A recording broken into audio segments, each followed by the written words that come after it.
जी, श्याम प्रेमियों, जय श्री श्याम, जय चुलकाना धाम, जय खाटू धाम में पुजारी मोहित शास्त्री, श्री श्याम मंदिर चुलकाना धाम, पानीपत, हरियाणा से सभी को जय श्री श्याम। श्याम प्रेमियों, इस वीडियो में आपको एकादशी कब है, एकादशी व्रत कैसे रखे, एकादशी व्रत का पारण कब करें, अगस्त महीने में आने वाली एकादशी के बारे में हम बताएंगे आपको। इस वीडियो को ध्यान से देखना।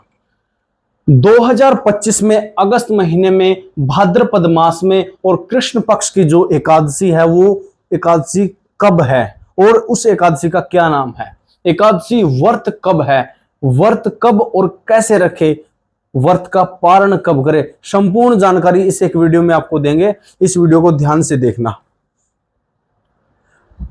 अगस्त महीने में आने वाली एकादशी का नाम अजा एकादशी है। श्याम प्रेमियों, अजा एकादशी 18 अगस्त को सायंकाल 5:22 से प्रारंभ होगी।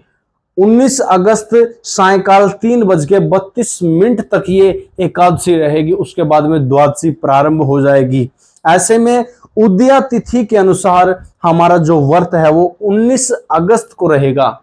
ऐसे में हमारा जो उदया तिथि के अनुसार जो व्रत है हमारा 19 अगस्त को रहेगा। श्याम प्रेमियों, व्रत का पारण कब करना है? व्रत का पारण 20 अगस्त को आपका जो व्रत का पारण रहेगा, सूर्य उदय के बाद में अपने व्रत का पारण करना है। ठीक है। अब जब बाबा श्याम जी को भोग लगाओ तो आपने एकादशी के दिन केवल फल का भोग लगाना है और उसके साथ में तुलसी दल, तुलसी पत्र का भी आपने भोग लगाना है। तुलसी पत्र के साथ में बाबा श्याम जी को फल का भोग लगाना है, चावल का उपयोग नहीं करना है। ठीक है। आगे इसका नियम आपको बताएंगे। ठीक है। व्रत के नियम। श्याम प्रेमियों, जब हम किसी व्रत को रखते हैं और सबसे पहले उन व्रत का जो नियम है वो जान लेना बड़ा आवश्यक होता है। व्रत के नियम ये रहते हैं कि तुलसी दल के साथ में ही भोग लगाना चाहिए। जब हम एकादशी द्वादशी का व्रत रख रहे हैं तो तुलसी के साथ में ही भोग लगता आया है हमेशा और लगता रहेगा। तो आप कभी भी ये कोताही मत बरतना कि तुलसी के साथ में हमेशा बाबा श्याम जी को, कृष्ण भगवान जी को, ठाकुर जी को भोग लगाया जाता है। एकादशी के दिन केवल फल का भोग लगता है, चावल वर्जित होते हैं, वो आगे बताएंगे। ठीक है ना। पूरा दिन ओम श्री श्याम देवाय नमः के मंत्र का आपने जाप करना है। ओम श्री श्याम देवाय नमः।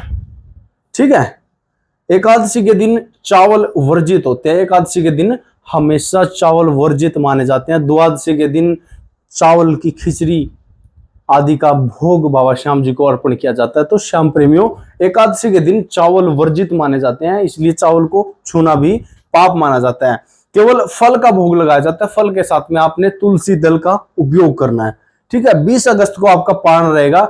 और ये एक विशेष बात है, कुछ श्याम प्रेमी जान नहीं पाते कि स्मार्त और वैष्णव में क्या भेद है। हम अगर वीडियो डालते हैं और वीडियो की जानकारी ये होती है कि जो स्मार्त के लिए इस दिन का व्रत रहेगा और वैष्णव के लिए इस दिन का व्रत रहेगा।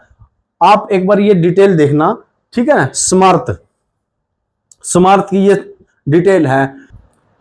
जो आदमी वेद, श्रुति, स्मृति आदि ग्रंथों को मानने वाले, धर्म पारायण, प्राय सभी गृहस्थी लोग बता दिया उन्होंने, गृहस्थी लोग वो स्मार्त कहलाते हैं। ठीक है। पंजाब, हिमाचल, जम्मू कश्मीर, हरियाणा, दिल्ली, महाराष्ट्र, राजस्थान, गुजरात आदि राज्यों के साधारण गृहस्थी परिवार स्मार्त संप्रदाय अनुसार ही अपने सभी व्रत उपवास के साधारण नियम अनुकरणीय करते हैं। ठीक है।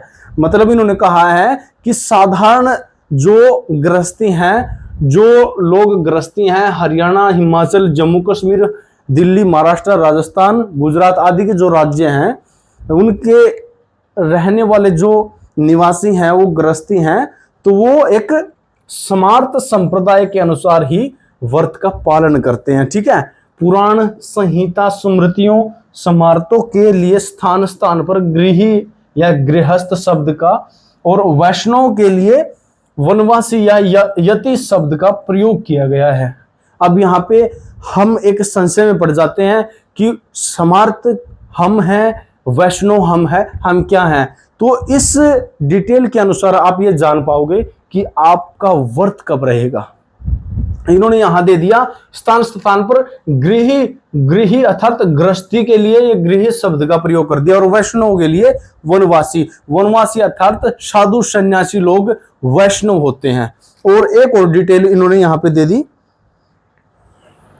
वैष्णव के लिए डिटेल है, वे धर्म पारायण, वे धर्म पारायण लोग जिन्हें किसी प्रतिष्ठित वैष्णव संप्रदाय के गुरु द्वारा दीक्षा ग्रहण की हो, अर्थात जो धर्म पारायण है और किसी वैष्णव संप्रदाय के अनुसार उन्होंने गुरु दीक्षा की प्राप्त की हो, गुरु अपने जीवन में ग्रहण किया हो, और गले में श्री गुरु द्वारा दी गई कंठी धारण करते हो। कंठी अर्थात कंठी गुरु के द्वारा जो प्रदान की जाती है कंठी, और मंत्र जप जो उनको प्रदान किया गया है वो उनको धारण की गई हो, तथा मस्तक एवं गले पर श्रीखंड, चंदन, गोपी चंदन, विष्णु चरण का तिलक, त्रिपुंड, ऊर्ध्वपुंड आदि के चिन्ह धारण किए हुए एवं विशिष्ट संप्रदायों से संबंधित भक्तजन वैष्णव कहलाते हैं। इन्होंने विशेष ये बात बता दी कि जो वैष्णव है वो किसी गुरु से दीक्षा प्राप्त की हो,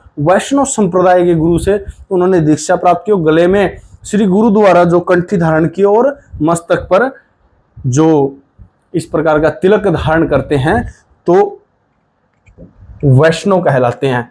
मस्तक पर तिलक धारण करते हैं और गले में कंठी धारण करते हैं और गुरु द्वारा गुरु मंत्र उनको प्रदान किया जाता है तो वो वैष्णव कहलाते हैं। अब आप इस डिटेल के अनुसार आप अगर कंठी धारण करते हैं और ऐसा तिलक लगाते हैं वैष्णव संप्रदाय का, तो आप वैष्णव संप्रदाय के अनुसार दिए गए व्रत के दिन आप व्रत रखना।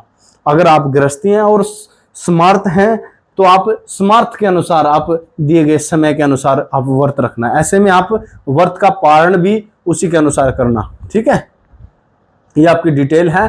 आपका एकादशी का व्रत हमें बता दिया, और अगस्त महीने में भाद्रपद मास में कृष्ण पक्ष की जो एकादशी है उस एकादशी का नाम अजा एकादशी है। जो इस व्रत का पालन करता है सब सुखों की प्राप्ति होती है। और एक विशेष बात, पूजा किस प्रकार से करनी है। एकादशी के दिन जिस प्रकार से आप बाबा श्याम जी के मंदिर में स्नान आदि करके जाओगे या फिर आपने घर के मंदिर में बैठोगे तो सबसे पहले गणेश भगवान जी की पूजा करनी है, और उसके बाद में बाबा श्याम जी के चरणों में दीपक जो प्रज्वलित करना है, उसके बाद में बाबा श्याम जी के पंचोपचार से पूजा करनी है। पंचोपचार से अगर पूजा नहीं आती है तो जो आप नॉर्मल तरीके से हर रोज पूजा करते हो उस प्रकार से आपने पूजा करनी है।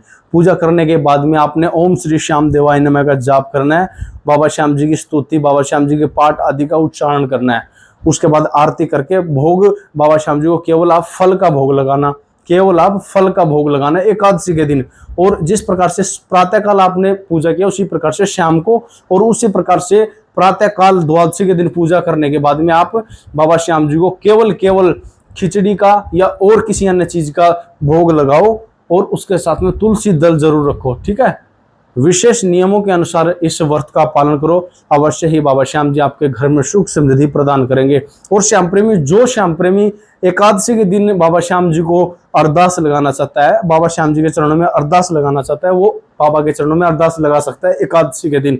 अरदास कैसे लगाई जाती है वो वीडियो मैंने पूरी चुलकाना धाम ऑफिशियल यूट्यूब चैनल पे डाली हुई है, तो जाके आप उस वीडियो को देखना ताकि आपको पता लगे कि बाबा श्याम जी के चरणों में अरदास कैसे लगाया जाता है। चुलकाना धाम ऑफिशियल यूट्यूब चैनल पे हमने वो वीडियो डाली हुई है। आप यूट्यूब पे डालोगे कि बाबा श्याम जी के चरणों में अरदास कैसे लगाई जाती है, पुजारी मोहित आचार्य, ऐसे डालोगे तो आपके सामने एक वीडियो आएगी। उस वीडियो को देख के आप बाबा श्याम जी के चरणों में अरदास लगा सकते हो। सभी को जय श्री श्याम, जय चुलकाना धाम।